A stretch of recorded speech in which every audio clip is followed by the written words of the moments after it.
pense que nous allons commencer. Donc, merci beaucoup à tout le monde d'être ici pour donc le dernier cours de cette série. Je voulais d'abord rappeler, je ne l'ai pas mis en fait sur la diapositive, mais en mai, le 21 et 22 mai, nous organisons avec le professeur Jean-Louis Mandel un colloque, un mini-colloque qui sera sur le thème mécanisme épigénétique et maladies génétiques.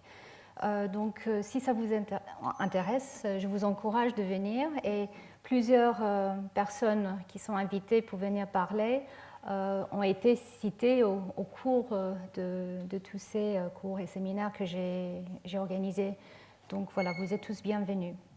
Et ça sera organisé ici au Collège de France, pas dans cette amphi, je ne me souviens plus quel amphi, mais en tout cas, ça sera sur ce site. Voilà, donc aujourd'hui, je vais vous parler de l'hérédité.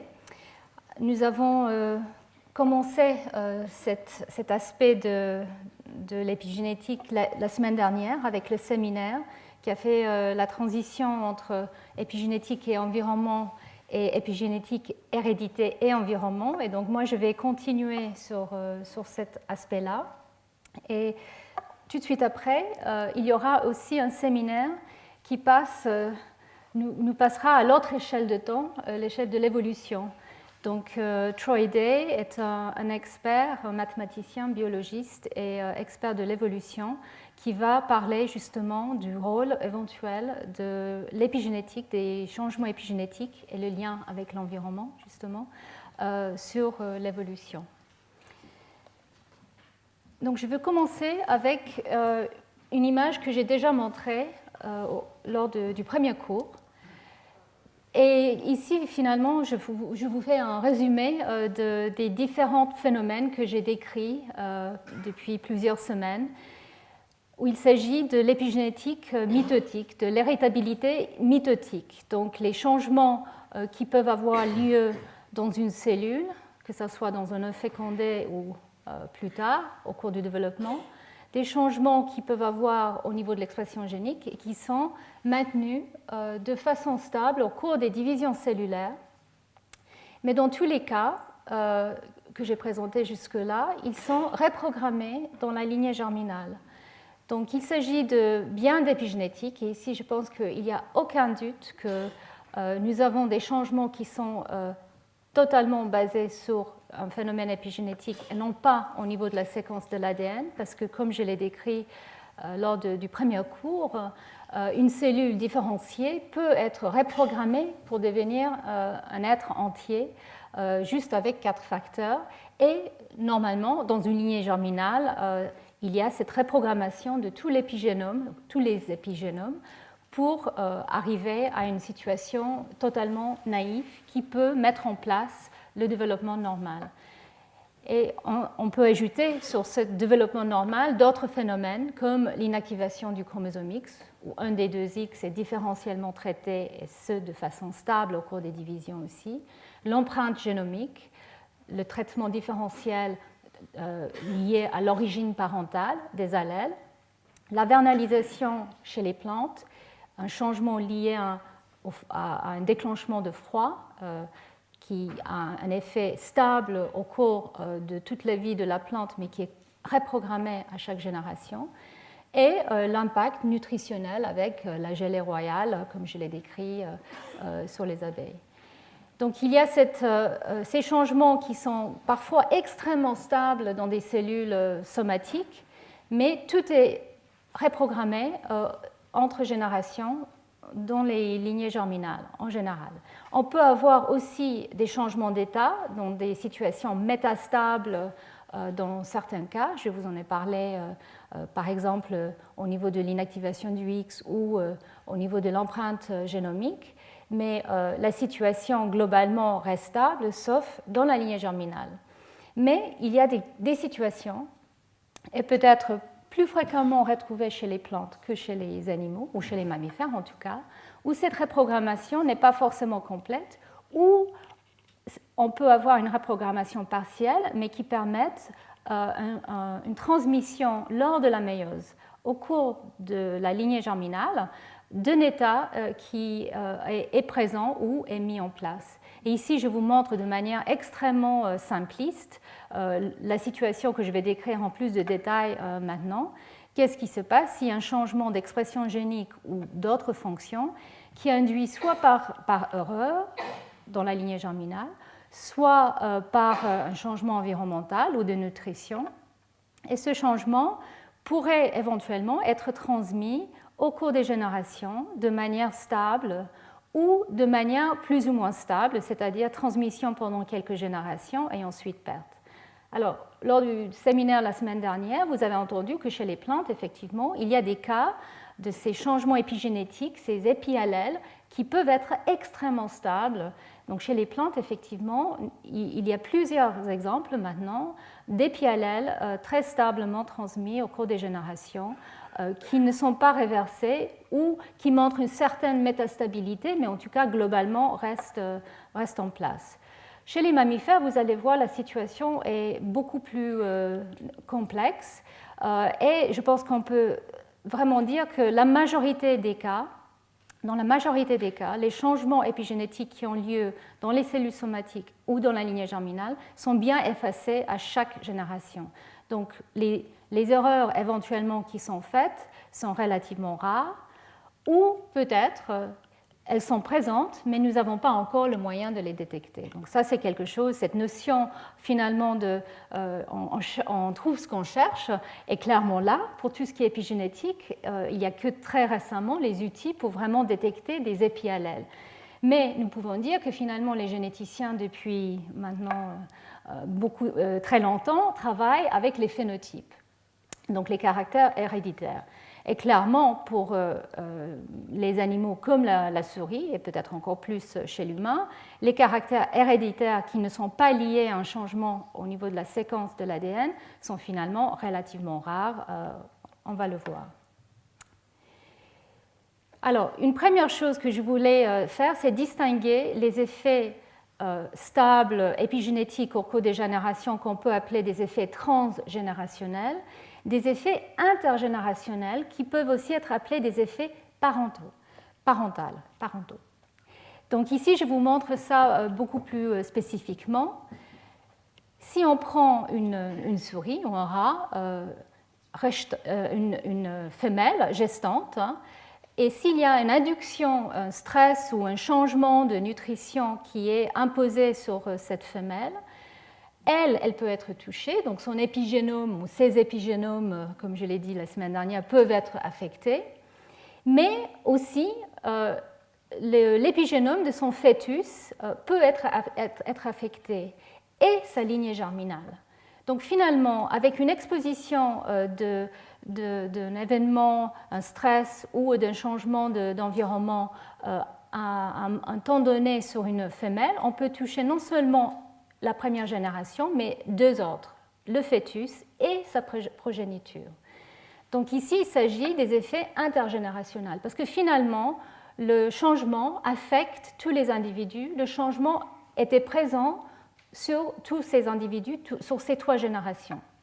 Par contre, un effet réellement transgénérationnel épigénétique, il faut ne plus avoir l'événement ou le changement, le déclenchement présent.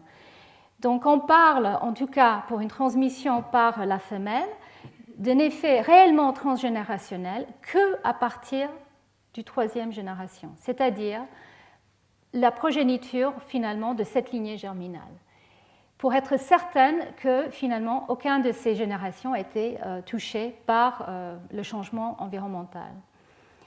Et pour les pères, évidemment, les pères ne portent pas, enfin en général, les pères ne sont pas les porteurs des petits, donc on peut parler d'un changement à partir de la deuxième génération. Donc si ici nous avons un mâle, finalement, lui, il peut être touché, sa lignée germinale, et puis c'est fini.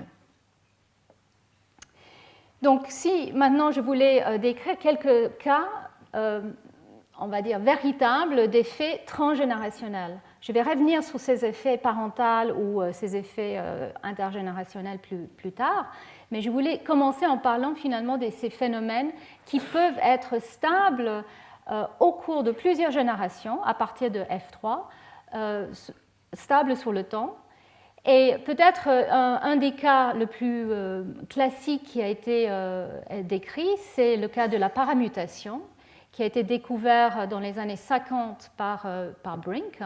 Et je vais vous mentionner ça brièvement dans quelques minutes. Il y a aussi des cas de paramutation maintenant chez les mammifères, chez la souris et aussi chez la drosophile. Alors d'autres situations de changement stable au cours des générations liées à l'épigénétique, on vous a décrit la semaine dernière les cas de pyloric et aussi de ces tomates incapables de maturation complète, hein, l'épi-allèle SBP. Donc ici, ça a été clairement démontré qu'il s'agit de changements épigénétiques et non pas d'un changement au niveau des séquences. Et ces épi-allèles sont stables sur des centaines de générations. Aussi chez le maïs, Barbara McClintock, et ça je l'avais évoqué au début de mes cours, a déjà beaucoup parlé ou décrit les changements liés aux transposants, aux éléments transposables. Et je vais revenir sur ces éléments transposables à plusieurs reprises tout au long de ce cours, parce que finalement, c'est les éléments transposables qui peuvent, eux, bouger, qui sont souvent porteurs de ces informations épigénétiques. Et donc, Barbara McClintock a décrit que des changements d'activité génique liés à des transposants, elle ne le savait pas en détail moléculairement, mais elle avait génétiquement prouvé qu'effectivement, il y avait des changements de phase, elle appelait, qui apparaissaient au cours du développement chez le maïs, pouvaient être propagés dans toute la plante, mais aussi au cours des générations. Et enfin, il y a aussi plusieurs situations, vous allez voir, où des transgènes ont été utilisés, où on rajoute un ADN dans un individu, que ce soit une plante ou un animal, et on voit que finalement, ces transgènes sont très souvent éteints, et cette extinction peut être maintenue au cours des générations pour plus ou moins longtemps. Et là, on pense qu'effectivement, ce traitement des transgènes un petit peu particulier est justement parce que la machinerie épigénétique est là peut-être pour reconnaître l'invasion ou la mobilité des éléments transposables. Donc un transgène peut peut-être être considéré comme un élément transposable et donc traité de cette façon dans la lignée germinale, extinction et ensuite extinction stable au cours des générations. Alors, je vais aussi vous parler de certains changements qui sont liés justement à l'environnement. Donc, soit des changements liés au stress. Et là, récemment, il y a eu plusieurs cas qui montrent qu'il y a clairement des effets transgénérationnels, clairement intergénérationnels, ça, il n'y a pas de doute, mais transgénérationnels, par exemple, chez la mouche drosophile. Et aussi des effets liés à la nutrition, qui peuvent avoir un impact sur la longévité ou la fécondité et surtout dans le ver Caenorhabditis elegans. Donc il y a ces exemples, ces phénomènes, je vais dire, transgénérationnels qui ont été décrits par les scientifiques, les chercheurs et les gens qui aiment la nature depuis très très longtemps. Mais finalement, les bases moléculaires ne sont toujours pas claires dans la plupart des cas. Et dans les cas où on commence à avoir une idée de certains des acteurs moléculaires, vous allez voir, il reste quand même un très grand chemin pour comprendre exactement comment on y arrive. Peut-être le cas qui a incité le plus de visibilité dans les années récentes, c'est l'impact finalement des stress nutritionnels, de la malnutrition, par exemple à la fin de la Deuxième Guerre mondiale en Hollande, où il y a eu donc une famine qui a duré pendant plusieurs mois au cours d'un hiver. Et finalement, l'impact de ce stress nutritionnel était sur la génération qui était in utero, donc les femmes enceintes ont eu des enfants qui avaient des problèmes métaboliques comme le diabète.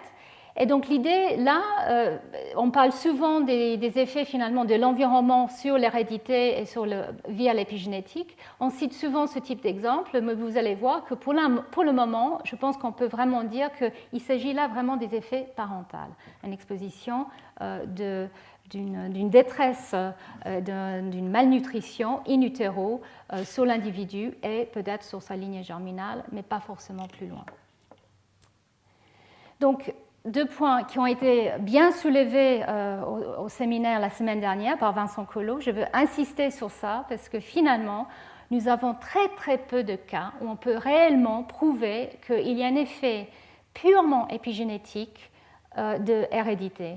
Donc en fait, d'une part, il faut qu'on arrive à éviter cette intergénérationnalité que j'ai mentionnée. Donc en fait, il faut prouver que le déclenchement du changement n'est plus présent. Donc après F3 pour les femelles, après F2 pour les mâles.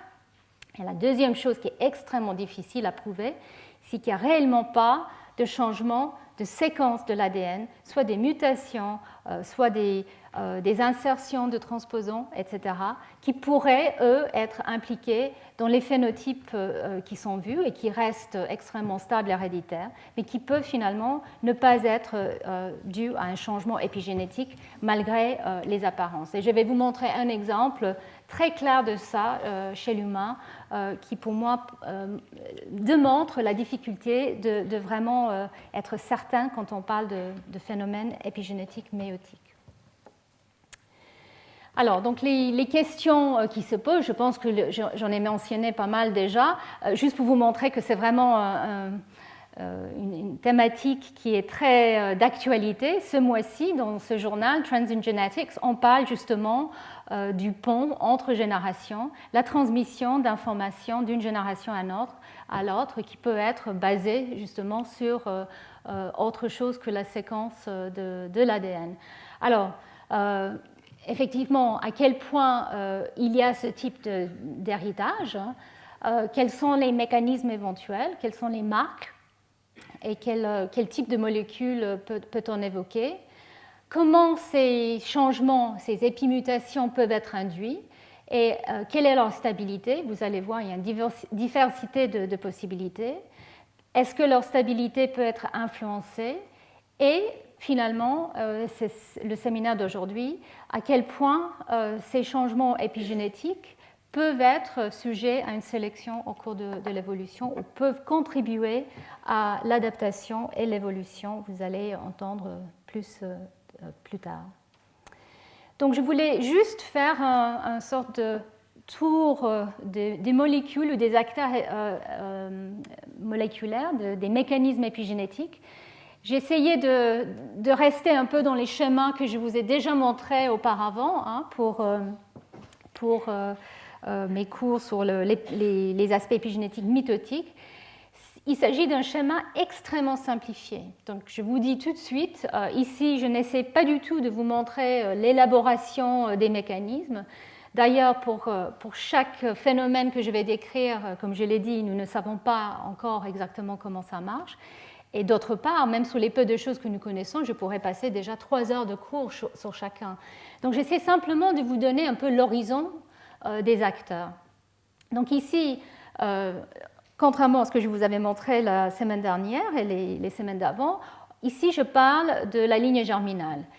Et finalement, la ligne germinale, mâle ou femelle, sont quand même très différentes. Déjà, je voulais souligner le fait que l'ovocyte vient avec une population de molécules, des ARN, des protéines, en plus du génome maternel, extrêmement riche et qui est là justement pour assurer souvent les premières divisions de l'embryon. Par contre, le génome paternel arrive dans un état extrêmement compacté, le cytoplasme du spermatozoïde est extrêmement petit, et donc pendant très longtemps, on imaginait qu'il n'y avait pas grand-chose en fait dans le sperme, sauf ce génome, éventuellement une partie de son épigénome, par exemple certaines marques de méthylation de l'ADN. Mais nous commençons à comprendre qu'effectivement, même le sperme est porteur d'énormément d'informations, non seulement les protéines qui sont associées à son génome, qui sont les protamines, donc ce n'est plus les histones mais des protamines, mais les protamines elles-mêmes peuvent être sujettes à des modifications que nous connaissons très très mal. Il y a certaines parties du génome paternel qui peuvent garder leurs histones aussi. Donc juste pour ceux qui ne le savent pas, le génome paternel qui doit être compacté pour rentrer dans ce tout petit spermatozoïde est extrêmement compacté grâce à ces protéines qui s'appellent des protamines qui forment quasiment des cristaux pour justement arriver à impacter tout dans un si petit volume. C'est très différent de la situation de l'ovocyte qui est beaucoup plus grand et on n'a pas besoin de ce degré de compaction. Mais on peut avoir avec l'ADN et les protéines, comme je l'ai dit, d'autres molécules et en particulier des ARN ont été décrits aussi venant du côté pair. Donc je vais revenir sur ça plus tard dans le cours. Mais ici, pour revenir donc à une cellule d'une lignée germinale, je vous montre donc un gène, on va dire, avec des histones ou éventuellement des protéines côté pair. Et je vous montre aussi la possibilité de transcription. Alors ici, dans le cytoplasme, je vous mets une panoplie d'éventuels acteurs. Donc il y a des protéines, comme je l'ai dit, des ARN non codants ou des ARN messagers qui vont être traduits pour produire des protéines. Et il y a aussi tout un univers de petits ARN qui sont présents et ils s'avèrent extrêmement importants pour la lignée germinale, pour la reprogrammation du génome et pour l'éventuellement transmission de certains caractères ou de certains événements épigénétiques. Donc l'idée, c'est que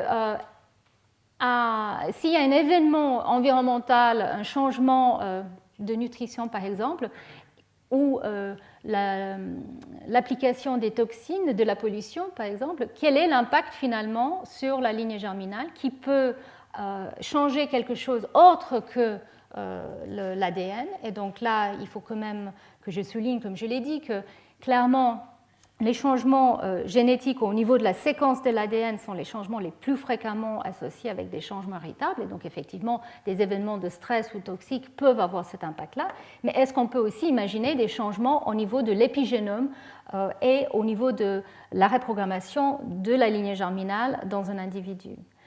Donc, l'idée, c'est qu'effectivement, on peut imaginer qu'il y a des changements et que ces changements peuvent, avec la présence de ce changement environnemental, être transmis d'un individu à l'autre, donc c'est des effets parentaux, mais est-ce qu'ils peuvent être propagés au-delà de ce signal, donc à des générations plus tardives? Et donc la question c'est, si oui, quels sont les mécanismes qui permettent cette propagation quand le déclencheur n'est plus là? Et une des manières que les gens commencent à étudier ce type de problème, c'est justement en faisant des manipulations génétiques où on joue avec différents acteurs, des facteurs associés à la chromatine qui changent les modifications des histones ou qui changent la machinerie des petits ARN. Et on essaie de voir à quel point finalement ces modifications peuvent avoir un impact sur la transmission, l'absence de reprogrammation et ou la transmission d'un état d'une génération à l'autre.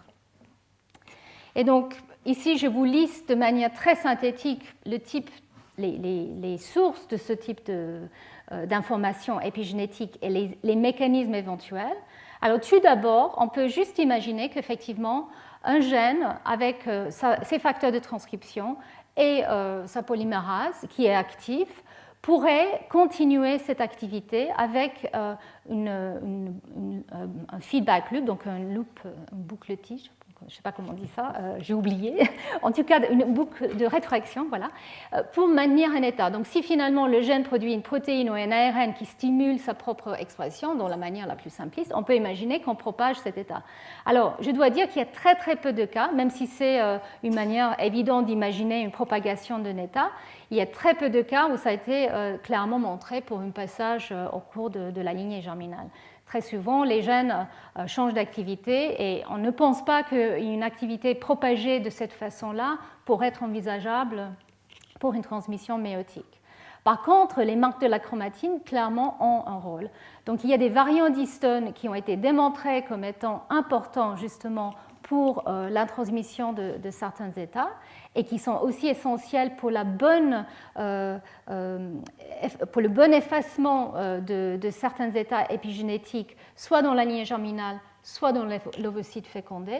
En fait, il faut reprogrammer l'épigénome deux fois, une fois dans la lignée germinale pour effacer tout ce qui est somatique, et une deuxième fois dans l'embryon, comme je l'avais décrit lors des premiers cours. Donc en fait, il faut enlever les marques qui sont associées avec l'identité de l'ovocyte ou l'identité du sperme. Donc il y a ces phases de reprogrammation où clairement les marques de la chromatine, les changements chromatiniens sont extrêmement importants.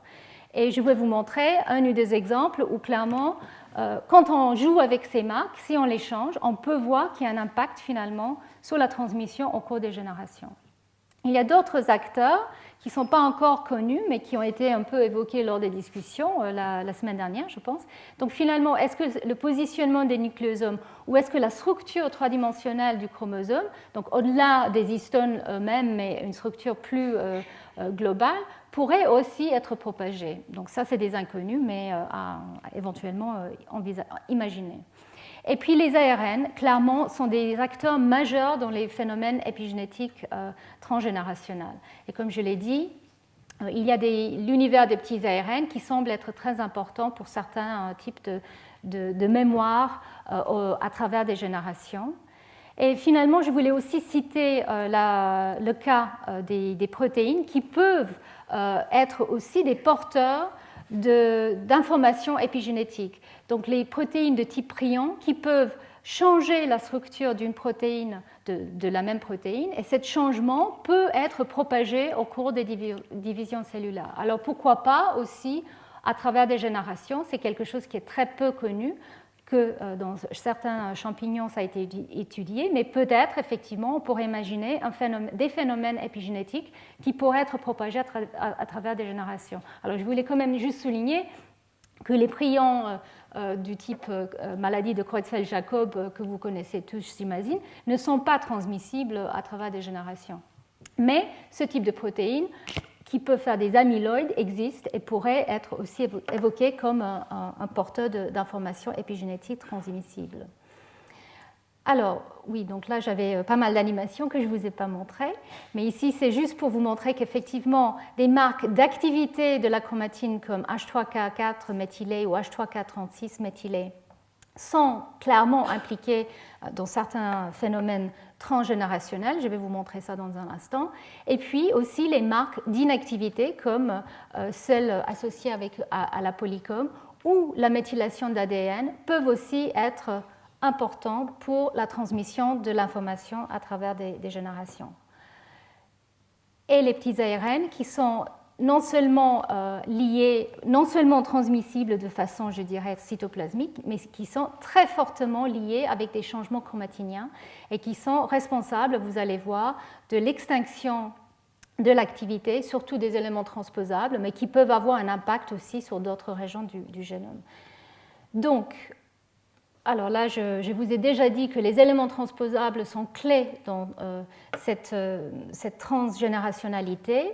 Et l'exemple peut-être le plus classique, ou les exemples les plus classiques existent chez les plantes, où effectivement la présence des éléments transposables à côté de certains gènes peuvent être les cibles des modifications épigénétiques comme la méthylation et des cibles des petits ARN.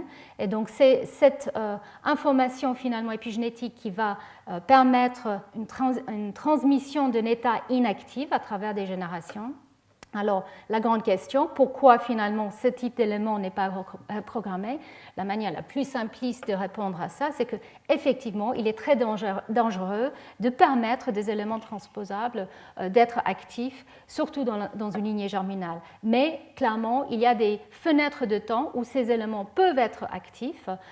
Et la question, c'est pourquoi certains éléments gardent leur inactivité de façon stable et d'autres éléments, en fait, sont reprogrammés.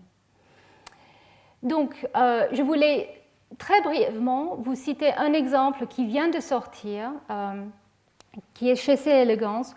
Donc là, deux exemples en fait, où il a été clairement montré qu'il y a un effet, une mémoire associée avec certains types de mécanismes. Et dans un premier temps, je vais vous montrer la situation avec ce qu'on appelle les pRNA. Donc les pRNA sont des petits ARN qui ont été découverts il y a quelques années et qui sont clairement importants pour la défense du génome de l'invasion ou de la mobilité des transposons. Donc les voies de pRNA ont été trouvées chez C. elegans, chez la drosophile et chez la souris et sont clairement essentielles pour protéger le génome de l'activité de ces transposons dans la lignée germinale. Donc, ces processus de pRNA ont été déjà décrits pour avoir ce rôle.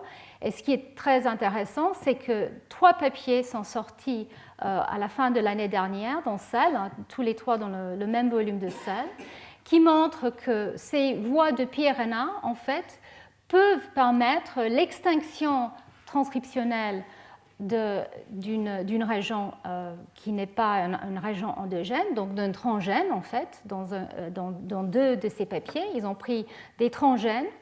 Ils ont montré que les voies pRNA, en fait, arrivent à scanner les ARN produits à partir de ces transgènes. Et ça va initier une extinction transcriptionnelle du transgène. Donc, en fait, ces pRNA qui ont évolué certainement, surtout pour les éléments transposables, peuvent aussi attaquer d'autres types de séquences étrangères pour les éteindre. Donc, cette extinction a lieu au cours de la première génération. Cette extinction, une fois qu'elle est mise en place, elle est maintenue de manière héritable. Alors, les pRNA sont importants pour justement l'initiation de ce processus. Ensuite, le maintien de cet état inactif est assuré par des voies de la chromatine et aussi par d'autres voies de petits ARN. Alors, je ne vais pas vous faire un cours sur ça, ça sera, je dirais, toute une session de cours pour être focalisée juste sur ces aspects-là. C'est fascinant comme sujet, mais je voulais souligner qu'effectivement, ces voies de pRNA sont une manière très sensible d'évaluer l'état de connaissance ou de reconnaissance d'un ARN. Est-ce que c'est un ARN endogène connu ou un ARN inconnu, éventuellement viral, transposable, etc. et peuvent déclencher une répression et qui ensuite est maintenue, et ce, jusqu'à 20 générations ou plus. Alors, on peut avoir une perte de cette stabilité, mais en tout cas, ce qui est important, c'est qu'en absence du transgène, on arrive à continuer à avoir une extinction transcriptionnelle. En absence du signal d'initiation, on peut avoir une propagation de cet état propagé de manière stable au cours de plusieurs dizaines de générations. Alors, un autre exemple qui vient de Selegan, cette fois-ci, il ne s'agit pas d'extinction transcriptionnelle, mais d'activation transcriptionnelle. Les chercheurs ont montré qu'en fait, on peut muter un des acteurs impliqués dans la modification de la chromatine et qui modifie cette histone H3 au niveau de sa lysine. Donc, c'est le complexe H2 ou COMPAS qui est impliqué justement dans l'activation génique et le maintien de certains états actifs. Il a été montré que dans une situation sauvage, les vers ont une longévité normale. Mais dans une situation mutée pour cette protéine, les vers peuvent vivre plus longtemps. Ils ont une longévité prolongée. Et ce qui était étonnant, c'est qu'effectivement, cette longévité prolongée est transmise ensuite, même avec la perte de la mutation initiale qui a enlevé ce complexe. Cette longévité, elle est propagée sur plusieurs générations. Alors, elle est propagée sur au moins 3 générations, mais ensuite, rapidement, il y a une réversion à une longévité normale. Donc ici, on peut éliminer un effet parental. Nous ne savons pas, en fait, quelle est la base réelle de ce phénotype, quelles sont les voies précisément qui sont affectées. Les études sont en cours pour ça. Mais en tout cas, clairement, il existe un mécanisme qui permet cet état changé qui a été déclenché en absence de H2 et de COMPAS et qui peut être ensuite transmis sur plusieurs générations. Et alors, ce type de complexe existe aussi chez les mammifères, donc une grande question, c'est finalement, est-ce qu'on pourrait imaginer un effet héritable aussi de ce type chez les mammifères? Alors, le troisième exemple que je voulais citer, c'est la paramutation. Donc, je voulais le citer ici parce que c'est quand même une situation assez particulière. En fait, ça a été découvert chez les plantes, comme je l'ai dit, chez le maïs. Il a été découvert qu'une certaine variété de maïs qui avait une couleur moins foncée des tiges, donc on appelle ça light color en anglais, qui était donc finalement lié à l'expression, l'activité transcriptionnelle d'un gène B1. Donc B1 dans une forme active donne des tiges très foncées, intense BI, donc c'est B intense. Et dans une autre forme, ce gène qui est moins actif donne ces tiges qui sont moins foncées, light colored. Et alors, le séquençage, l'analyse a montré que dans les deux cas, l'ADN de ces gènes est identique. Donc, dans le cas actif et inactif, il ne s'agit pas d'une mutation, il s'agit bien d'une épimutation. Alors, ce qui est très étonnant, c'est que si on croise ces deux plantes, on arrive à une situation F1 où normalement on a un allèle ou un épiallèle B' et un épiallèle BI. Et au lieu d'avoir une ségrégation normale de plantes avec une couleur claire et une plante avec des couleurs foncées, il y a systématiquement la couleur claire qui apparaît dans les tiges de ces plantes. Donc finalement, il y a une conversion de l'allèle BI, cet allèle intense qui donne la couleur foncée, en allèle B' par la présence de B'. Donc il y a un effet en trans. Finalement, mettre les deux allèles ou les deux épiallèles dans le même noyau va avoir une influence sur l'expression des deux gènes. Donc cet effet en trans, elle commence à être compris un petit peu. Donc il s'agit pour la situation, enfin l'activité partielle de l'allèle B1 dans la situation B', le gène est clairement dans un état chromatinien un peu plus fermé. Le changement chromatinien qui est important en fait est à une région qui est hautement répétée. Mais cette région, elle est identique dans les deux cas, simplement sa chromatine est différente. Et alors la transmission ou l'influence de l'allèle B1, de l'allèle B' sur l'allèle BI doit avoir les deux allèles présents dans le même noyau. Il a été démontré que certainement les voies de petits ARN sont impliquées. Donc il y a un acteur ARN en trans qui peut avoir cette influence. Mais exactement comment il déclenche ce processus et comment finalement il est maintenu, ça c'est quelque chose qui est encore en train d'être étudié. Mais ce qui est important, c'est que cette transition finalement, qui est mise en place à cette génération-là, elle peut être maintenue de manière extrêmement stable. Donc sur 50 ans de cultivation de ces plantes, il n'y a pas été vu des réversions. Donc c'est une situation extrêmement stable. Donc voilà, ce type de finalement changement épigénétique, méiotique et qui peut avoir un impact en trans. Et je dois dire aussi qu'un allèle qui a été converti à cette génération ici, donc un allèle BI qui a été converti en B', ce ancien BI lui-même peut convertir à la prochaine génération. Donc si on le recroise avec une plante foncée, même si les deux sont venus du même fond génétique, finalement cet épiallèle va continuer à influencer de manière dominante.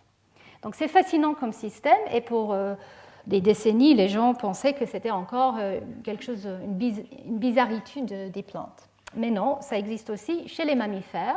Donc il y a la situation des souris qui portent une allèle KIT, donc pour le gène c-KIT, qui est un gène très important, c'est un proto-oncogène, c'est un gène qui est important pour les voies hématopoïétiques. Dans une situation homozygote mutant, les souris meurent, mais dans une situation hétérozygote, il y a un allèle de KIT1 qui a été identifié, qui est en fait une insertion de l'AGZ dans l'allèle KIT, qui donne donc un phénotype. Le phénotype de ces souris hétérozygotes, c'est que leur queue est blanche, le but de queue est blanche, donc ça c'est lié à des défauts de mélanocytes.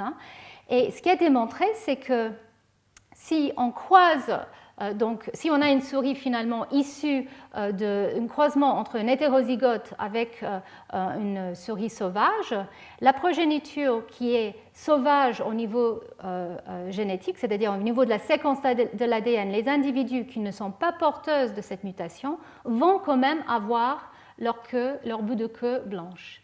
Donc ça veut dire qu'il y a eu une influence de la présence de l'allèle KIT TM1-alpha sur l'autre allèle et que cette influence, elle peut être propagée sur plusieurs générations. Par contre,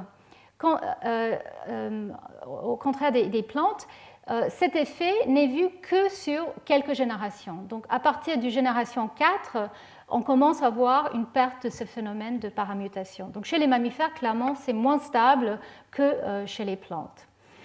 Donc ça, c'est un autre cas. Et il y a peut-être d'autres exemples de ce type.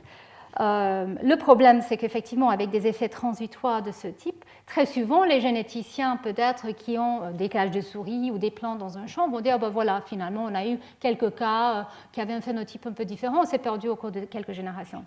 Il faut vraiment maintenant aller activement chercher ce type de phénomène pour prouver si oui ou non il s'agit bien d'un phénomène de paramutation. Alors là où on peut faire vraiment de la très belle génétique et peut-être plus vite que chez les plantes ou chez les mammifères, c'est la drosophile.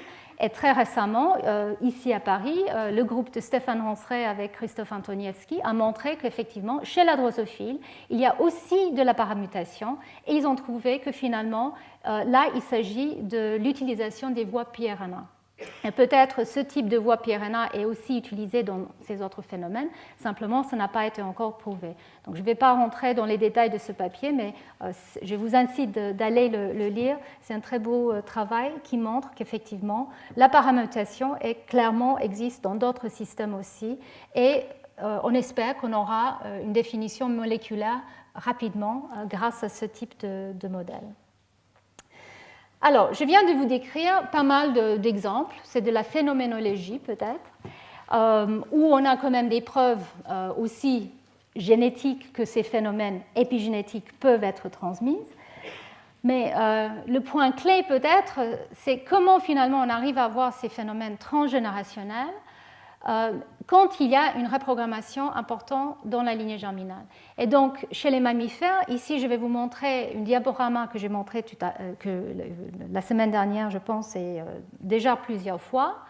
Donc, n'ayez pas peur.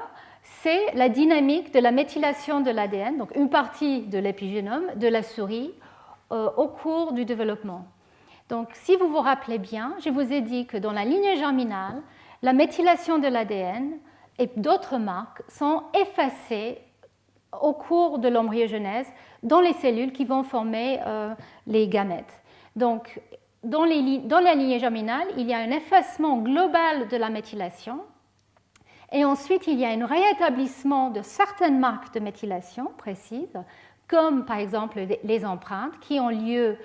Donc ça c'est chez les mâles, donc dans les prospermatogonia, et ici c'est dans les ovocytes au cours de leur développement.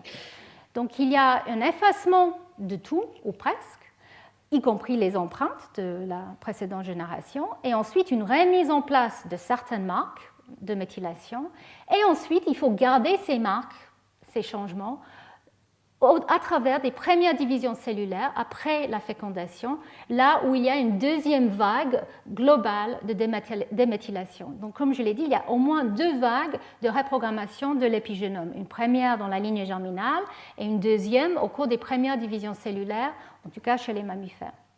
Et donc, comment finalement on peut arriver à transmettre des changements épigénétiques qui ont été mis en place dans l'individu ici? Comment on peut éviter toutes ces phases de reprogrammation, sauf si on est une région soumise à l'empreinte? Donc ça, c'est la grande question. Et on commence, comme je l'ai dit, à avoir une idée des mécanismes parce qu'on pense justement que peut-être les éléments transposables sont capables d'être porteurs d'informations.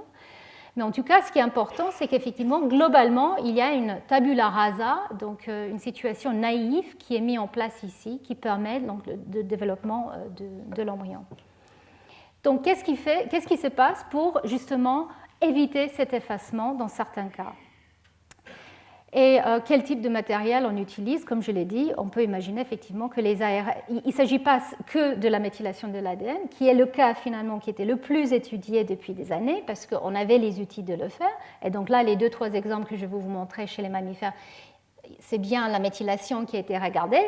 Il faut garder en tête que peut-être effectivement, c'est d'autres types d'informations aussi qui peuvent être transmis de manière stable au cours de ces différentes étapes, des ARN par exemple, ou des protéines, où il faut imaginer, et là c'est totalement hypothétique, mais c'est vers ça que nous allons en fait dans ce type de questions, que nous avons une série d'événements qui passent le relais d'une marque à l'autre. Donc, comme pour l'empreinte, où finalement on réalise qu'il faut avoir une transcription pour me permettre la mise en place d'une méthylation et que cette méthylation, ensuite, elle peut être ciblée par certaines protéines pour être protégée. Donc, pour les marques qui sont les marques centrales, les DMR qui gèrent l'empreinte, ces marques-là peuvent être propagées tout au long de l'embryogenèse, mais il y a d'autres régions qui, elles, sont méthylées justement parce que l'extinction transcriptionnelle doit avoir lieu, mais ensuite le relais peut être pris par les modifications des histones. Donc on peut passer d'un état méthylé de l'ADN à un état de changement au niveau des histones, à un état de transmission par un ARN. On peut avoir toute une cascade d'événements qui permettent de transmettre quand même une activité génique positive ou négative. Donc c'est complètement hypothétique ce que j'ai dit là, mais c'est un petit peu la réalisation que nous avons maintenant, c'est qu'il n'y a pas une marque épigénétique qui est peut-être responsable de toute la mémoire du début à la fin, quand il s'agit des changements méiotiques. Alors, un point que je voulais souligner, parce que je ne vais pas parler des plantes, on a longuement parlé des plantes la semaine dernière et j'en ai parlé un petit peu avec la parimutation, mais contrairement aux animaux, il n'y a pas une séparation de la lignée germinale et du soma, tout au cours de l'embryogenèse, c'est à ce stade-là où ça se passe. Donc on peut imaginer qu'effectivement des changements qui sont acquis au cours de la vie peuvent être inclus dans les gamètes. Donc, par exemple, dans le cas de pyloric et d'autres cas, on peut imaginer qu'effectivement, on peut ne pas avoir un effacement de certains états épigénétiques. Mais ce qu'il faut savoir, c'est que les modifications, la méthylation des CPG de pyloric n'est pas la méthylation qu'on trouve pour les gènes développementaux. En fait, les gènes développementaux sont très souvent associés à d'autres types de méthylation. Ce n'est pas du CPG, mais du CCG ou SCG, enfin voilà, d'autres types de méthylation. Et en fait, ce type de méthylation n'a pas forcément une manière d'être maintenue comme la méthylation CPG que je vous ai décrit depuis plusieurs fois. Donc en fait, on perd et on regagne la méthylation à chaque cycle de division. Ce qui fait qu'effectivement, il y a une reprogrammation constante. Donc ce type de changement au niveau des gènes clés du développement ne peut pas passer par la méthylation de l'ADN s'il y a une transmission à travers des générations. Par contre, les éléments transposables, comme dans le cas de pyloric, ou dans d'autres cas, en tout cas pyloric, je pense que ce n'est pas clair que c'est un transposon, mais dans la plupart des transposons et des gènes qui sont présents avec une épiallèle, c'est les éléments transposables, et là, c'est surtout une méthylation CPG qui peut être le cible. Donc là, je reviens à les 2-3 cas chez la souris qui sont intéressants à considérer. Donc effectivement, le cas, peut-être le premier cas chez la souris qui a été défini comme étant dû à un changement épigénétique était le cas d'agouti. Et donc en fait, agouti, c'est un gène qui normalement est exprimé spécifiquement pour donner une couleur de poils foncé.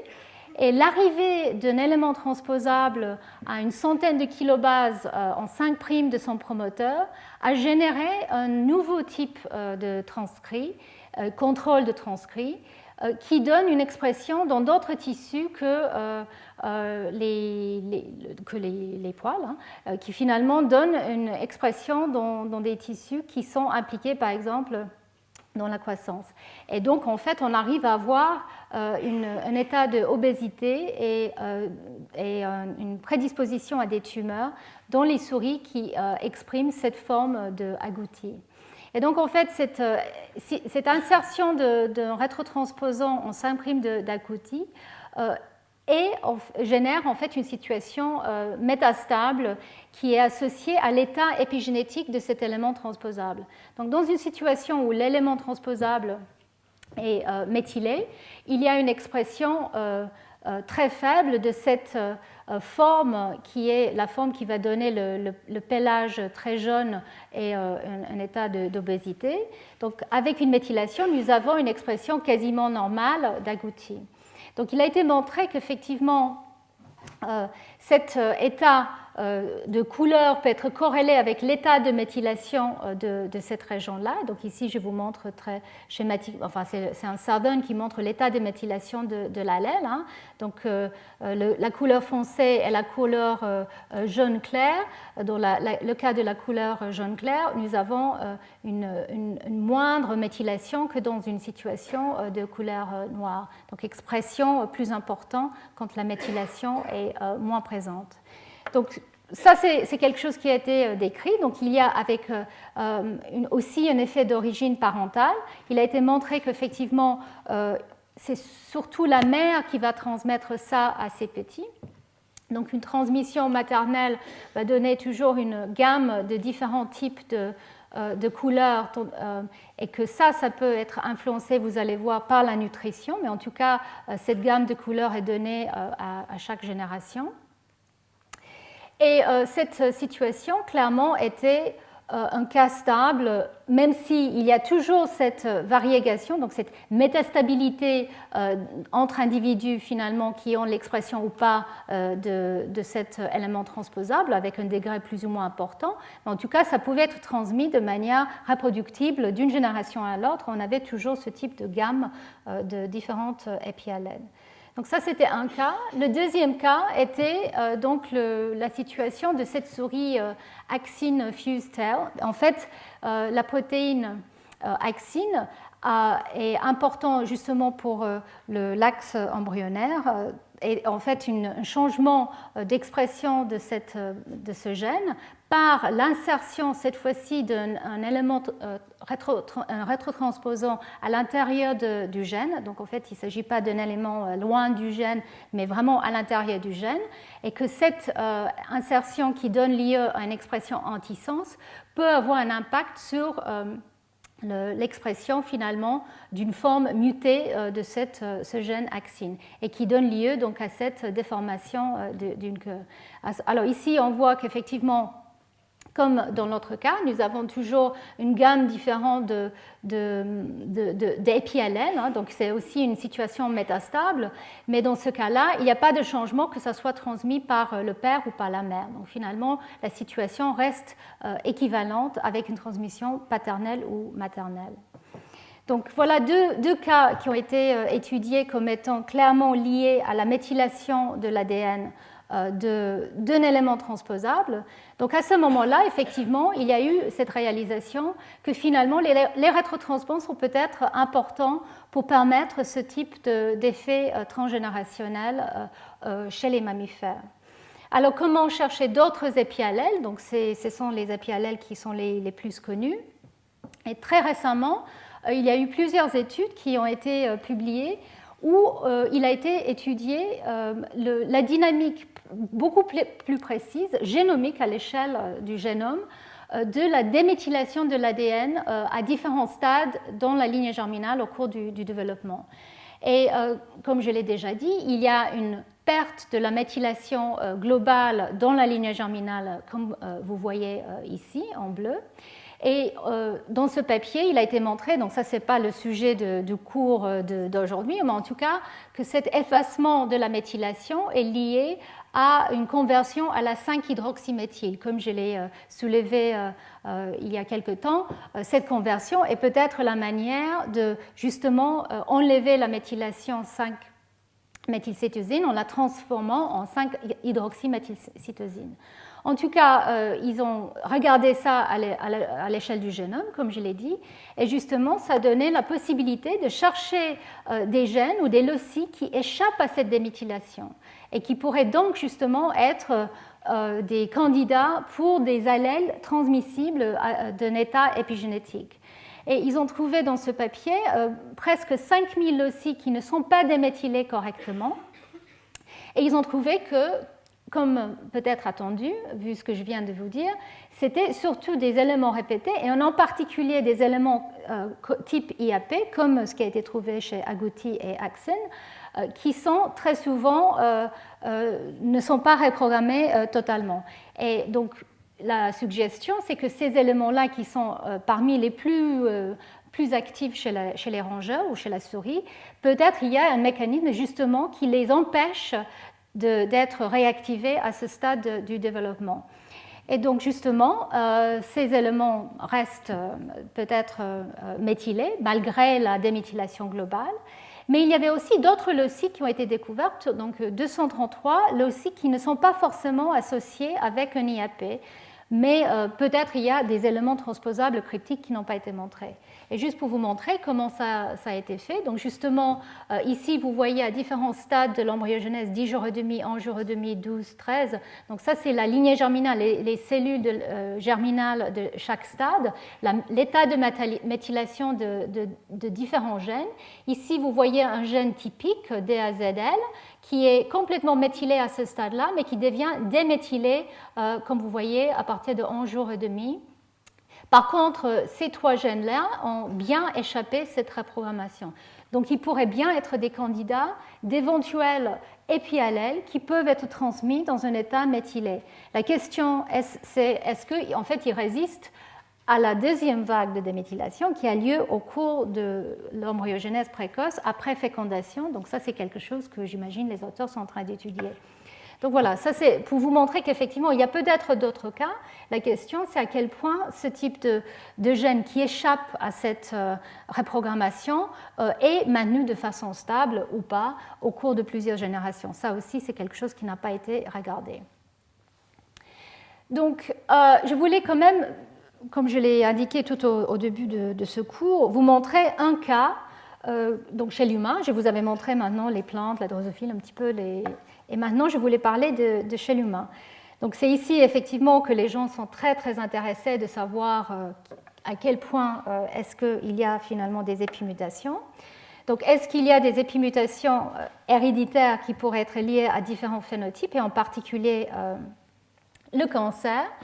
Donc, l'hypothèse de Knudsen, c'est que pour développer un cancer, il faut au moins 2 hits ou 2 événements. Un premier qui pourrait être d'origine constitutive, donc germinale, donc une mutation qui peut être présente chez un individu, qui n'est pas suffisant pour déclencher un cancer. Il faut que le deuxième allèle soit aussi muté dans le soma, ou qu'un autre événement, deuxième événement, arrive pour justement générer un tumeur. Donc la question est, est-ce que finalement il s'agit toujours de mutation, ou est-ce qu'on peut imaginer qu'au lieu d'avoir un changement au niveau de la séquence des gènes qui sont impliqués dans le cancer, est-ce que ça pourrait aussi être des épimutations, donc un changement d'activité génique qui pourrait être soit présent de manière héréditaire, soit arrivé de manière somatique. Et bien sûr, l'intérêt de ce type d'épimutation, c'est aussi que c'est potentiellement réversible avec des traitements. Donc, je vous montre un des cas qui était le plus étudié depuis pas mal de temps. Donc là, on parle de gènes qui sont des suppresseurs de tumeurs. Donc, c'est les gènes qui sont là qui ont été définis comme ayant un rôle de protection, justement, d'empêchement de croissance, de prolifération non contrôlée.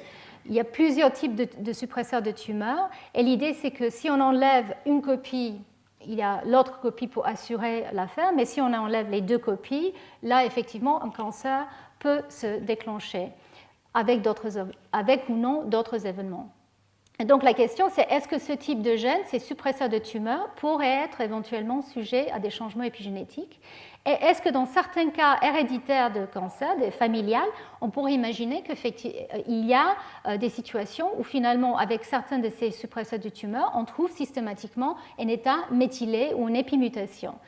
Donc, ces épimutations de la lignée germinale éventuelle, il s'agit surtout des gènes comme MLH1 et MSH2, qui sont impliqués dans des cas familiales de cancer colorectal et qui sont associés avec des gènes impliqués dans la réparation de la mésapariement de l'ADN. Donc, en fait, c'est des processus qui sont là pour assurer la stabilité et intégrité du génome. Et donc, l'idée, c'est que l'absence de ces protéines peut participer au cancer. Donc, est-ce que l'extinction transcriptionnelle pourrait être la cause de ce type de cas héréditaire? Et pourquoi je vous cite cet exemple? C'est parce qu'il y a un nombre énorme de papiers qui parlent justement d'épimutation de MLH1 et de MSH2, un autre gène, qui sont importants et qui sont impliqués dans ces cas héréditaires du cancer. Donc il y a une étude qui a été effectuée il n'y a pas très longtemps, où ils ont cherché dans une famille qui était justement prédisposée à ce type de cancer, de voir finalement, et qui avait donc, qui était un des cas où MLH1 était clairement souvent épimuté ou méthylé, quel était le haplotype qui pouvait être corrélé avec la situation des patients, des malades, ou avec d'autres membres de la famille. Et là, ils ont clairement montré qu'effectivement, ils ont trouvé de la méthylation du promoteur, comme attendu, non seulement dans le côlon, mais aussi dans d'autres types de cellules. Donc, dans les cellules somatiques, ils ont trouvé une méthylation de MLH1 qui était relativement mosaïque, mais qui touchait tous les tissus. Ça collait bien avec une situation constitutive d'un épi allèle, de quelque chose qui était présent dans tous les individus. Mais en cherchant bien tous les polymorphismes de séquences dans la région, dans le gène et autour du gène et dans tous les individus, ils ont trouvé qu'il y avait un variant, un polymorphisme, un changement de C en A qui était présent dans la région 5' UTR du gène, qui est montré ici. Donc ça, c'est le gène MLH1. Et ce polymorphisme corrélait parfaitement avec l'apparence d'un état épimuté, donc avec l'apparence d'une méthylation de l'ADN.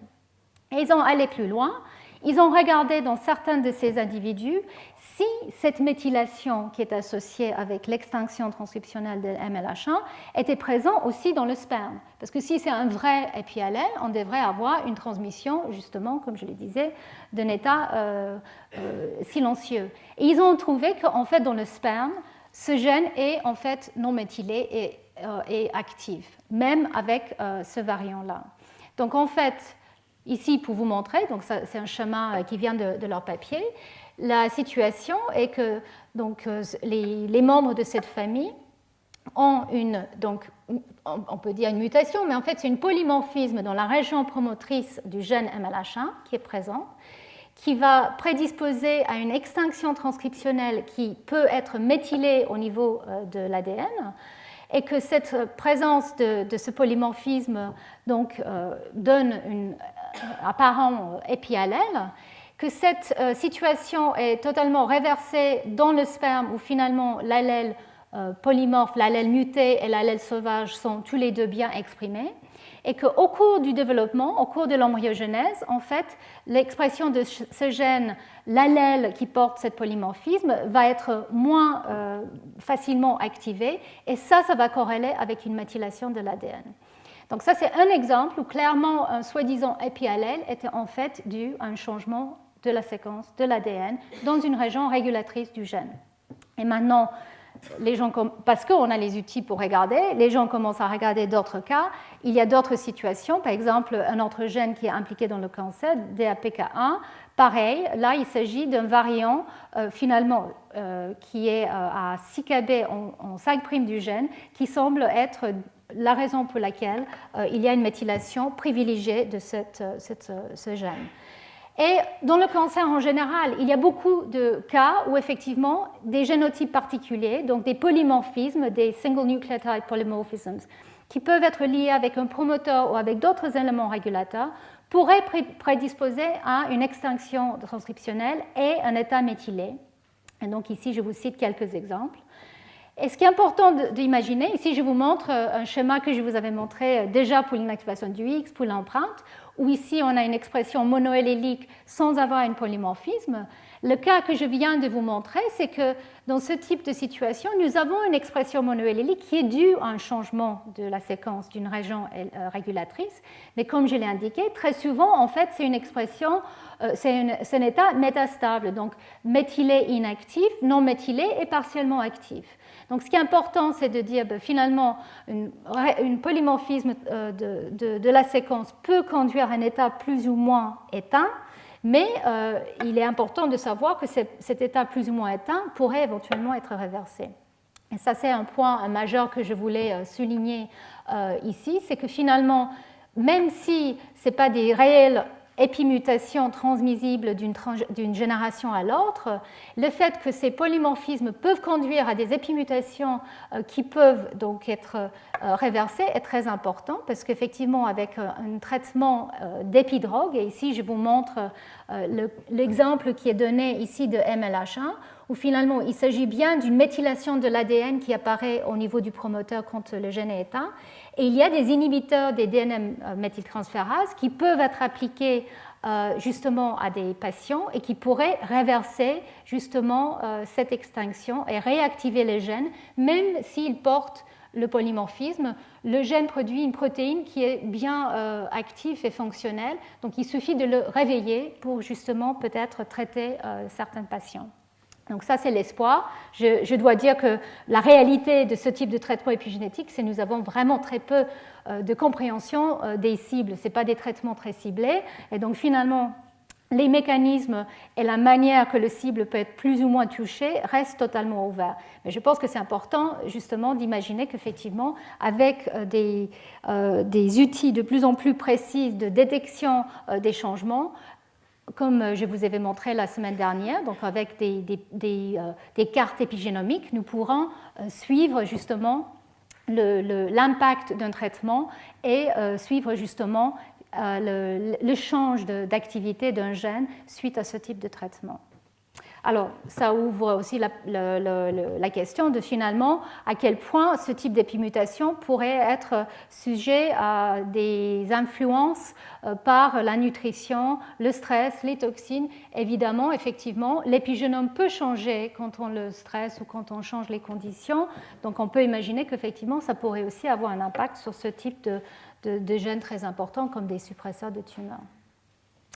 Alors, je vais accélérer un tout petit peu parce que je réalise que j'ai pris pas mal de retard. Donc en fait, je vais passer maintenant à l'aspect, je dirais, environnemental.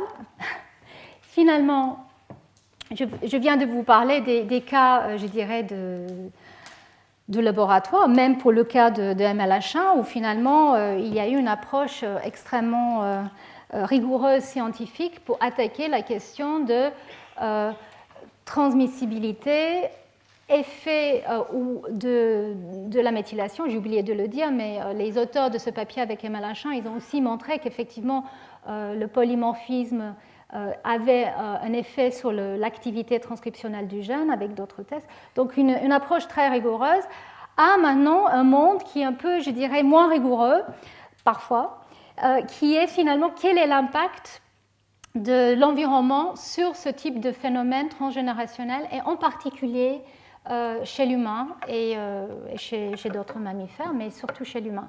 Donc ici, en fait, je vous montre quelque chose que j'ai trouvé sur le web, donc qui vient avec un site, c'est un blog de quelqu'un. Alors, ce n'est pas mes mots, hein, mais je voulais quand même vous montrer à quel point c'est une inquiétude des gens, finalement, l'impact de ce que nous vivons, ce que nous mangeons, la pollution qui nous entoure, quel est l'impact sur nous, sur nos enfants in utero et sur justement leur lignée germinale et peut-être plus loin. Donc l'impact intergénérationnel et transgénérationnel. Et donc en fait, ce que dit la dame ici, c'est voilà, est-ce que l'environnement précoce peut moduler l'expression génique de manière plus long terme, et que pour les parents qui lisent ce type d'études ou de sites sur le web, et il y a des tonnes, hein, si vous faites un Google épigénétique, environnement, transgénérationnel, vous allez voir, il y a tout, et finalement à quel point on peut s'inquiéter sur ce qu'on fait. Voilà, as a parent of young children, I begin to wonder if I might be negatively influencing the epigene of my children. Donc, une maman qui mange telle ou telle chose, elle va avoir un impact négatif sur ses enfants, peut-être sur ses petits-enfants, et ainsi de suite. Donc voilà, ça c'est l'inquiétude, je vais dire. Et la question, c'est à quel point il y a une vérité. Donc, c'est clair que, effectivement, ce que nous mangeons, surtout une femme enceinte, peut avoir un impact sur le bien-être de son enfant. Je pense que je n'ai pas besoin de de vous dire ça. La question, c'est est-ce que finalement le taux, par exemple, de méthionine, des groupes méthyl qui vont aller méthyler l'ADN comme il est montré ici, est-ce qu'on peut influencer le développement de notre enfant et de ses caractéristiques ou son bien-être en mangeant plus ou moins certaines choses? Alors c'est une question quand même extrêmement importante et qui a été déclenchée il y a très longtemps, mais le cas peut-être que j'ai évoqué tout au début de mon cours, c'était l'impact de le manque de nutrition des femmes à la fin de la Deuxième Guerre mondiale, donc cet cas de famine. Et il a été proposé par Barker, en fait, que l'impact de cette famine clairement sur le bien-être des enfants qui sont nés à la suite, sur l'apparence de diabète, hein, donc cet impact pourrait éventuellement avoir une explication. Donc l'idée est que l'absence d'une bonne nutrition au moment de la gestation va influencer pas mal de choses, y compris l'état métabolique et hormonal du fœtus, sa croissance, hein, et puis aussi tout ce qui est métabolique et les fonctions justement qui vont donner lieu à une éventuelle perturbation métabolique plus tard, donc le diabète qui a été montré, et qui a été montré comme étant plus important dans ces individus avec l'âge et aussi avec l'obésité. Donc, ce qu'a proposé Barker, c'est qu'il y a une hypothèse d'épargne, le phénotype d'épargne, et qu'en fait, si une mère est sujette à ce type de manque de nutrition, le fœtus va enregistrer ces signaux tout au début de sa vie. Et le problème est que si l'enfant est né dans une situation où l'environnement a changé, il y a un risque peut-être plus important de développer des maladies quand il y a un décalage entre l'environnement et l'état nutritionnel qui a été perçu in utero et l'état nutritionnel qui est rencontré plus tard. Et justement, il a été montré que les effets de diabète, etc., sont beaucoup plus aigus dans ces individus qui étaient plus obèses. Donc finalement, il y a ce décalage peut-être qui peut être un problème lié important aux maladies chez les individus qui ont subi un stress nutritionnel in utero. Donc, il y a bien sûr ces cas de famine, mais maintenant, ça a été aussi poussé plus loin. Donc, tout type de changement environnemental, que ce soit les polluants, l'alcool, le tabac, peuvent aussi bien sûr avoir une influence sur le fœtus, l'individu lui-même, mais peut-être aussi plus loin sur d'autres générations. Donc, il y a aussi ce qu'on appelle le DORAD, qui est un groupement des gens qui ont proposé que peut-être effectivement il y a beaucoup de conditions environnementales qui peuvent avoir un impact non seulement sur l'embryon et son développement, mais aussi plus loin. Et donc en fait, pour le moment, on peut dire qu'il s'agit surtout des effets parentaux, justement des effets intergénérationnels. Il y a très peu d'études qui ont poussé jusqu'à plus loin que F2 ou F3. Donc il n'y a pas besoin pour ce cours, en tout cas, d'évoquer l'épigénétique. Ici, il s'agit de changements de la régulation génique, de l'expression des gènes qui sont impliqués justement dans le diabète, par exemple, mais il ne s'agit pas forcément d'une mémoire de cet état plus loin que les individus exposés, que ce soit l'individu in utero ou même sa lignée germinale. Alors, je pense que je vais passer très vite sur cet aspect-là. Je voulais juste vous montrer les quelques exemples des expériences que les scientifiques font justement pour aborder cette question. Donc on revient à la souris agoutie que je vous avais montré tout à l'heure. Hein. Et ici, en fait, ce qui a été fait, c'est d'étudier l'impact de la nutrition, par exemple avec des suppléments qui donnent justement plus de groupements méthyl hein, pour avoir une influence justement sur la méthylation de l'ADN et l'expression de ce fameux gène agouti via cet élément IAP. Donc en changement la nutrition de la mère, qui est une mère, elle, sauvage, elle n'est pas agoutie, mais croisée avec un père agouti, finalement, si cette mère gestante est nourrie avec différents types de produit, quel est l'impact sur l'état d'activité du gène agouti. Et ce qui a été montré, c'est qu'effectivement, une mère qui est nourrie avec ce type de supplément va donner une augmentation de la méthylation de cet élément transposable qui va justement donc avoir un impact sur la présence de l'expression d'agouti. Donc il y a un impact de la nutrition sur la mère gestante si elle est nourrie comme ça. Ce qui est important aussi, c'est que les scientifiques ont utilisé d'autres types de nutrition aussi qui n'ont pas forcément un lien avec la méthylation, comme la génistéine qui est en fait présent dans le soya, et ça aussi avait un impact sur l'état agouti après un traitement in utero, et l'alcool aussi a été utilisé et peut aussi avoir un impact. Donc il y a plusieurs types de changements nutritionnels qui peuvent influencer la stabilité de l'expression d'agouti. Mais ce qui est important, c'est que ce type de changement, il a été montré, n'est pas transgénérationnel. Donc en fait, on garde agouti dans son état métastable, mais le changement l'influence de la nutrition sur les petits n'est pas transmis à la prochaine génération. Donc là, c'est clairement un effet parental et pas un effet transgénérationnel. Donc il y a d'autres études, et là il y a une panoplie, je ne vais pas pouvoir les détailler tous, mais en tout cas cette fois-ci on prend les mâles, pas les femelles, les mâles, et on change leur nutrition. Et donc il a été montré qu'effectivement les mâles nourris avec une nourriture faible en protéines donne lieu à une progéniture qui a un méthylome une expression génique de leur foie largement perturbée. Donc il y a un lien avec le métabolisme des petits issus de ces mâles. C'est clairement pas un effet maternel. Donc qu'est-ce qui est transmis du père à son fils qui peut avoir cette influence? Alors là, il s'agit juste de F1. Donc même si ce n'est pas la mère qui a été sujette à cette nutrition, on peut imaginer que le père, il apporte quand même quelque chose qui a changé, et on peut imaginer que ça peut être soit porté par le sperme, soit par le fluide séminal. En tout cas, peut-être quelque chose est transmis ou doit être transmis de père en fils. Alors la grande question, et qui peut avoir un impact justement après sur le métabolisme et le foie. Alors, ils ont regardé dans cette étude l'épigénome du sperme au niveau de la méthylation d'ADN. Ils n'ont pas trouvé grand-chose, en fait. Donc, c'est peut-être autre chose que la méthylation de l'ADN. Pourquoi pas? Ça peut être plein de choses différentes, comme je l'ai soulevé.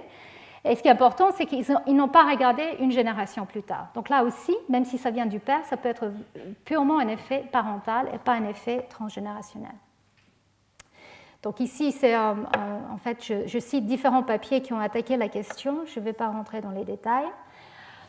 Je voulais juste mentionner un ou deux exemples où on change là de nutrition au stress. Donc les études peut-être les plus élégantes qui ont été faites jusque-là ont été menées dans des systèmes modèles, donc la drosophile par exemple, où il a été montré qu'effectivement un stress, et dans ce cas-là c'était un choc thermique, peut avoir un impact sur plusieurs générations.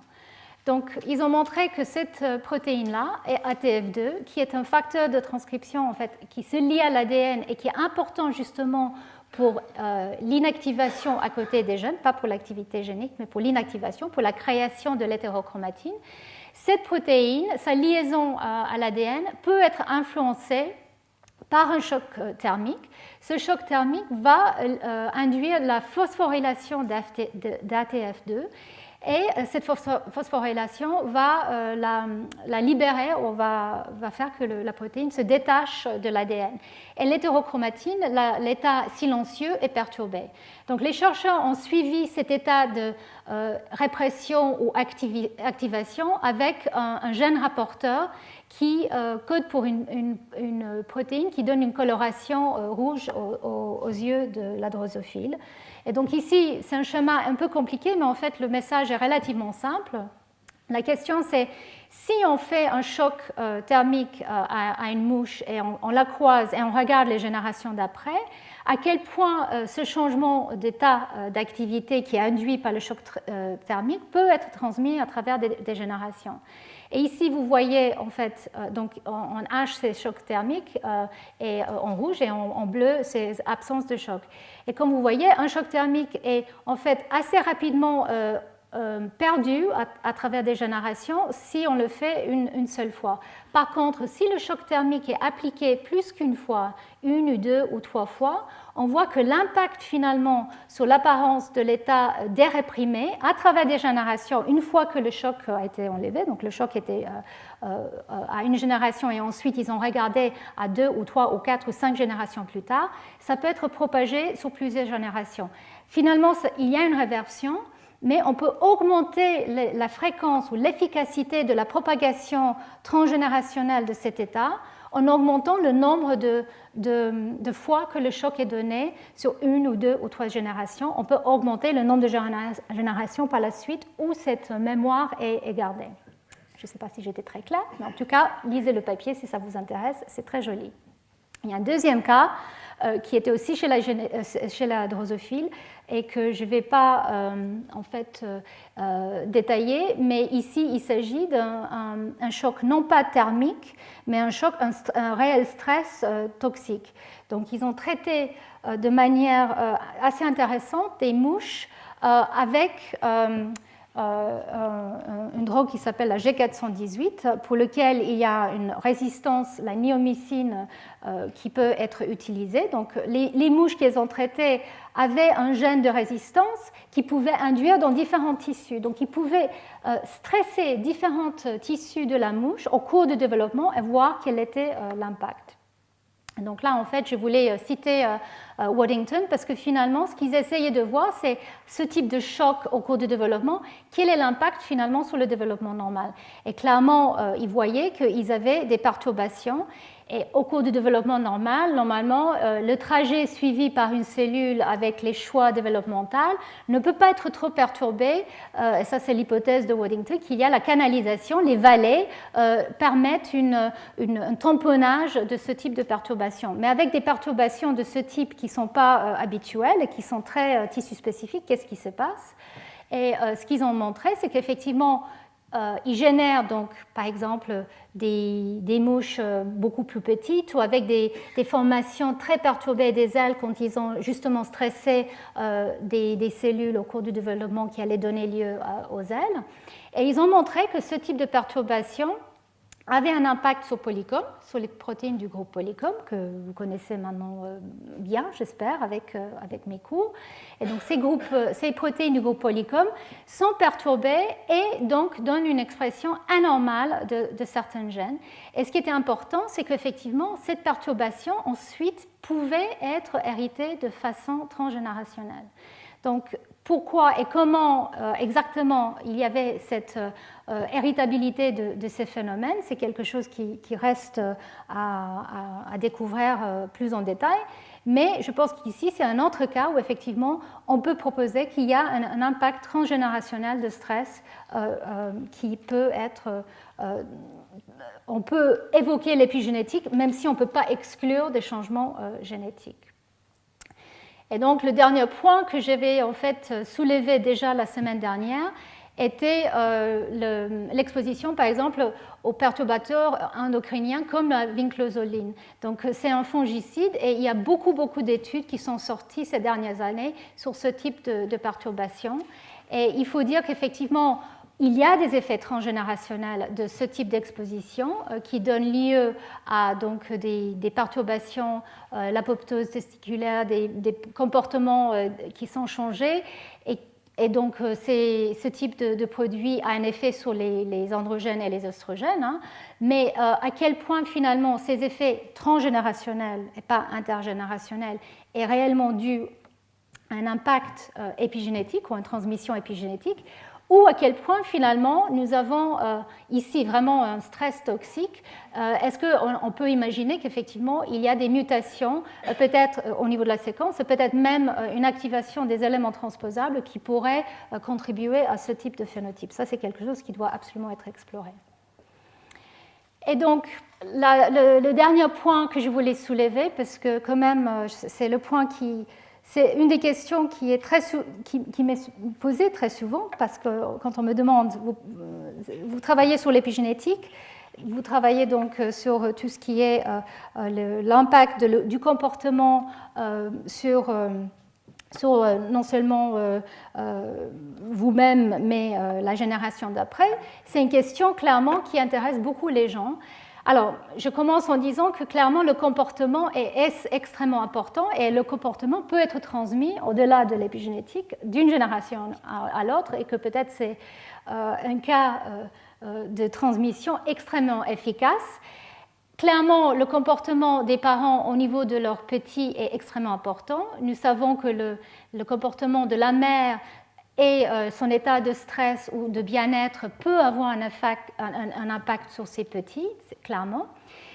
Peut-être la question plus pour l'aspect épigénétique, qu'est-ce qui se passe au niveau du père? Il y a pas mal d'études qui sont sorties en disant qu'effectivement, un père qui a été stressé, soit quand il était in utero par exemple, l'état de la mère, par une infection de la mère ou par la nutrition de la mère, ou un père qui est stressé après naissance, dans le cas des rongeurs, on parle de, par exemple, les mâles qui sont en défaite sociale, comment on dit en anglais, les losers, les mâles qui en fait n'arrivent pas à être les mâles dominants dans un groupe de mâles. Quel est l'impact de ce type de père sur sa progéniture? Il y a beaucoup d'études qui proposent qu'effectivement, la progéniture de ce type de mâle a des phénotypes particuliers, de la dépression et d'autres comportements. Donc ici, je vous cite les papiers, si ça vous intéresse.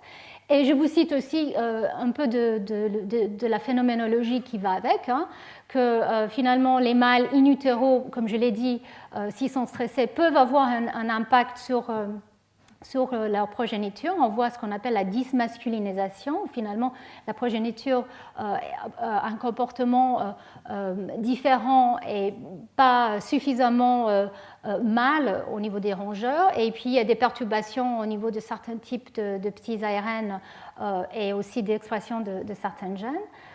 Aussi, après naissance, un mâle qui est stressé peut avoir un impact sur ses petits. On voit que le comportement des petits nés d'un mâle stressé peut être changé. Alors, on peut évoquer l'épigénétique. Et d'ailleurs, c'est fait de plus en plus souvent. Mais je voulais souligner un point qui, je pense, est extrêmement important. C'est que finalement, quand on prend ce type de mâle stressé, on prend simplement son sperme et on fait une fécondation in vitro, on n'a plus ces effets.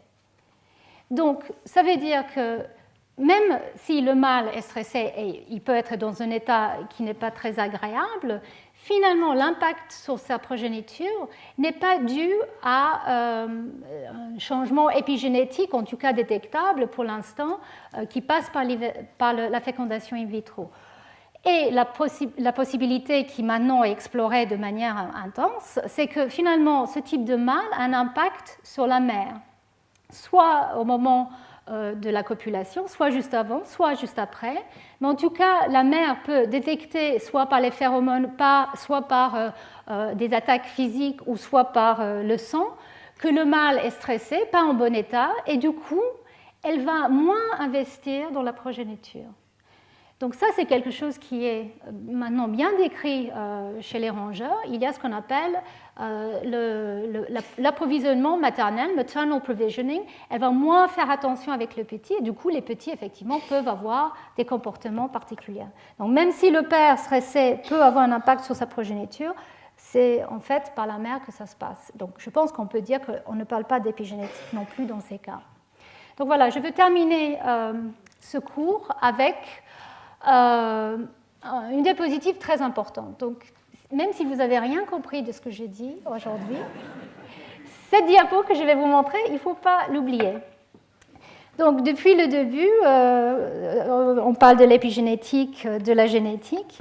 Et ce que, encore une fois, beaucoup de gens me disent, ben, finalement, maintenant c'est l'époque de l'épigénétique, on peut oublier la génétique. Alors, je vais être extrêmement claire que non. Absolument pas. J'espère que vous avez compris que dans beaucoup de cas, la variation phénotypique que nous voyons qu'il s'agit finalement des gènes comme MLH1, où il y a un polymorphisme au niveau du régulateur, ou qu'il s'agit des gènes qui sont associés avec un élément transposable, il s'agit de changements au niveau de la séquence. Donc la plupart de la variation phénotypique est clairement liée à notre génome et la séquence de notre génome.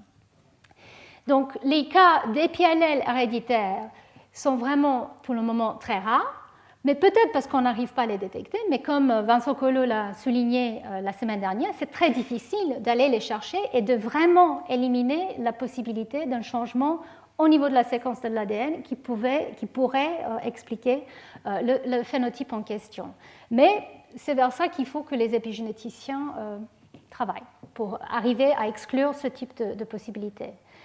Donc, même si ce n'est pas connu, on peut quand même dire que l'épigénétique peut avoir une importance, mais n'est pas forcément la manière que le changement est transmis d'une génération à une autre. Et ce qui est important, j'espère aussi que vous avez compris ça, c'est que même s'il s'agit des variations au niveau de la séquence qui vont affecter la capacité d'un gène d'être exprimé ou pas, les changements épigénétiques dans les cellules somatiques qui arrivent à cause de ce type de polymorphisme sont très importants et peuvent avoir un impact sur un phénotype ou sur une maladie. Et avec l'espoir, effectivement, l'espoir et aussi la crainte que d'une part, on peut corriger certains de ces changements épigénétiques et d'autre part, que notre environnement peut influencer ce type d'état épigénétique. Et je voulais aussi souligner le fait que dans la plupart des cas, l'environnement peut induire des influences ou des effets intergénérationnels de parents à leurs petits et des grands-parents. On peut avoir ces effets parentaux. Clairement, il y a beaucoup de situations où ça existe. Par contre, il n'y a pas beaucoup de cas où ça a été vraiment prouvé que nous avons une situation qui va au-delà de ces effets parentaux, surtout chez les mammifères et même aussi chez les plantes. Donc, à quel point finalement il y a des effets transgénérationnels, même ceux qui sont soi-disant épigénétiques, qui ne sont pas liés à des changements génétiques ou de séquences, comme par exemple un mouvement des transposons. Ça a été évoqué la semaine dernière aussi par le séminaire de Vincent Collot, où effectivement, quand on enlève une couche d'épigénétique ou de contrôle épigénétique, on peut aussi avoir un mouvement de ce type d'éléments transposables. Donc comment éviter ou comment éliminer la possibilité que c'est ce type de changement qui finalement va avoir l'influence. Mais clairement, on peut imaginer que sur plusieurs générations, un changement épigénétique peut être maintenu, et ça c'est important pour l'évolution dont vous allez parler maintenant. Donc je pense que j'ai suffisamment souligné l'importance des éléments transposables dans ce type de contrôle épigénétique. Et maintenant, je vais terminer en introduisant donc, le séminaire qui va justement poser la question à quel point l'épigénétique peut contribuer à l'évolution. Donc ici, je vous montre un schéma très simpliste qui, finalement, les changements environnementaux sur une plante peuvent donner lieu à des réponses qui peuvent être transmises d'une génération à l'autre et donner des phénotypes, par exemple, de défense à un stress ou résistance à un stress. Donc on peut commencer à évoquer la marque, si vous voulez, que finalement ces changements épigénétiques qui peuvent être induits par l'environnement et peut-être transmis sur quelques générations pourraient être adaptifs, et donc on pourrait parler d'héritabilité lamarckienne. Mais il faut savoir qu'effectivement, Lamarck et Darwin étaient d'accord qu'en fait, on peut hériter les caractères acquis. Ce qui était aussi proposé par Lamarck, qui était pour le moment clairement pas vrai, c'est que les changements induits dans une génération sont positifs pour l'individu et pour sa progéniture. Ça, c'est clairement quelque chose pour lequel il n'y a aucune donnée soutenant ça. Les changements de séquence et les changements épigénétiques qui peuvent être associés ensuite peuvent être soumis à une sélection au cours de l'évolution. Donc l'épigénétique a un rôle important à jouer, on pense, dans cette fenêtre de temps et aussi de passage de l'environnement à l'individu, mais finalement, il s'agit bien de la sélection naturelle qui doit passer justement pour sortir les allèles qui sont les plus importantes. Donc voilà, je pense que je vais arrêter là parce que j'ai déjà passé mon temps par 3 minutes. Donc je termine sur cette diapo-là et j'espère que vous allez rester pour écouter Troy Day qui va nous parler justement de l'évolution et l'épigénétique. Et je vous remercie pour votre attention.